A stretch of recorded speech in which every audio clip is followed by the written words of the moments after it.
السلام علیکم ورحمۃ اللہ وبرکاتہ۔ عزیز دوستو، ہم میں سے ہر شخص روزانہ کچھ ایسے واقعات، حادثات یا مناظر دیکھتا رہتا ہے جن حادثات یا واقعات یا مناظر میں اس کے لیے بڑا عبرت کا سامان موجود ہوتا ہے، مگر مسئلہ یہ ہے کہ ہم میں سے ہر شخص ان واقعات کو یا مناظر کو دیکھ کر سرسری طور پر آگے گزر جاتا ہے اور کبھی اس کے نتائج پر یا اس سے ملنے والے سبق پر غور نہیں کرتے ہیں۔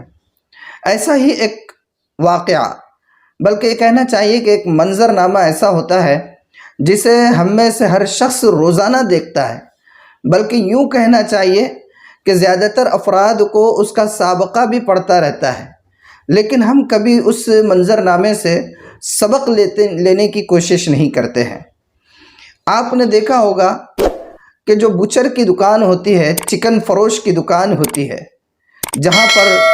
مرغی کو ذبح کر کے لوگ بیچتے ہیں، اس دکان کے اندر، ہر چکن فروش کی دکان کے اندر ایک ڈربہ رکھا ہوا ہوتا ہے، ایک باکس ہوتا ہے، ڈبہ ہوتا ہے جس میں بہت ساری مرغیاں رکھی ہوئی ہوتی ہے۔ جیسے ہی کوئی گاہک آ کر چکن کا مطالبہ کرتا ہے، گوشت کا مطالبہ کرتا ہے،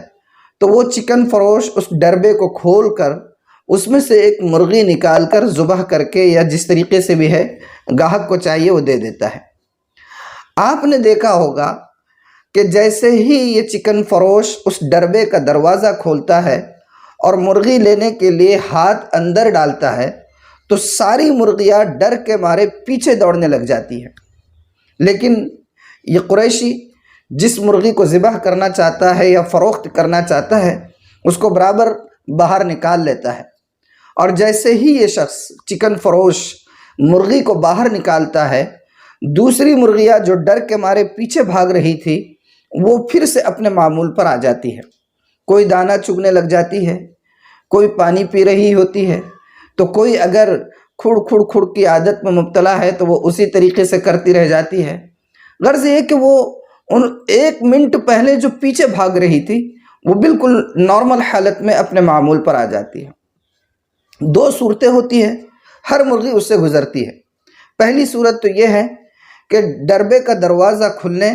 اور چکن فروش کا ہاتھ اندر جانے کے بعد ہر مرغی ڈرنے لگ جاتی ہے، اور جیسے ہی وہ چکن فروش کسی مرغی کو باہر نکالتا ہے تو ہر مرغی اپنے معمول پر آ جاتی ہے۔ یہ چیزیں ہم نے دیکھا ہوگا۔ شام ہونے تک یہ ہوتا ہے کہ تقریباً پورا ڈربہ خالی ہو جاتا ہے اور تقریباً جو مرغیاں اندر ہوتی ہے وہ ایک کے بعد ایک ذبح ہوتی چلی جاتی ہے۔ کبھی غور کیا ہے اس پر آپ نے کہ یہ کیا صورتحال ہے؟ یہی حال اور یہی کھیل ہمارا موت کے فرشتے کے ساتھ ہوتا ہے۔ ہم میں سے ہر شخص اپنے اطراف میں، اپنے اڑوس پڑوس میں، اپنے دوست احباب میں، اپنے رشتہ داروں میں، ہاسپٹلس میں روزانہ کسی نہ کسی کو رخصت ہوتے ہوئے دیکھتا رہتا ہے، اور جیسے ہی کسی کو رخصت ہوتے ہوئے دیکھتے ہیں، اگر وہ ہمارا قریبی ہے، دوست احباب میں سے ہے، رشتہ دار میں سے ہے، تو ہماری حالت تھوڑی بہت غیر بھی ہو جاتی ہے، تھوڑی رقت بھی طاری ہو جاتی ہے۔ اگر اس کے ساتھ، مرنے والے کے ساتھ ہمارا کوئی قلبی یا تعلق ہو تو ہم رونے بھی لگ جاتے ہیں، لیکن جیسے ہی کچھ دن گزر جائے، ایک یا دو دن ہی گزر جائے، ہمارے حالات پھر معمول پر آ جاتے ہیں۔ پھر نہ موت کا ڈر، نہ موت کے بعد والی زندگی کا خیال، نہ حساب و کتاب کی فکر، بالکل اسی انداز پر آ جاتے ہیں جو ہم پہلے انداز میں تھے، اور بصورت دیگر یا بالفاظ دیگر ہمارا حال یہ ہوتا ہے کہ ہم یہ کہنے لگ جاتے ہیں زبان حال سے کہ بابر بعیش کوش کہ عالم دوبارہ نیست، کہ بابر دنیا کے اندر جتنا چاہے عائش کر لو، موج اڑا لو، مزے اڑا لو، اس لیے کہ اب اس کے بعد دوبارہ زندہ ہونا نہیں۔ ہم یہی سمجھتے ہیں، حالانکہ اللہ تعالیٰ قرآن کریم میں فرماتے ہیں کل من علیہا فان ویبقى وجہ ربک ذو الجلال والاکرام، کہ اس روئے زمین کے اوپر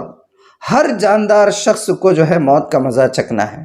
اگر کوئی باقی رہنے والی ذات ہے تو وہ صرف اور صرف رب ذو الجلال کا وہ منور چہرہ ہے جو باقی رہے گا، لیکن ہم ہے کہ روزانہ ان چیزوں کو دیکھتے ہیں اور ان سے سبق نہیں لیتے ہیں۔ اگر ان چیزوں کے نتائج پر غور کر لے تو ہم اپنی آخرت کا سامان کرنے والے بن جائیں۔ اللہ تعالی عمل کی توفیق عطا فرمائے۔ والسلام علیکم ورحمۃ اللہ وبرکاتہ۔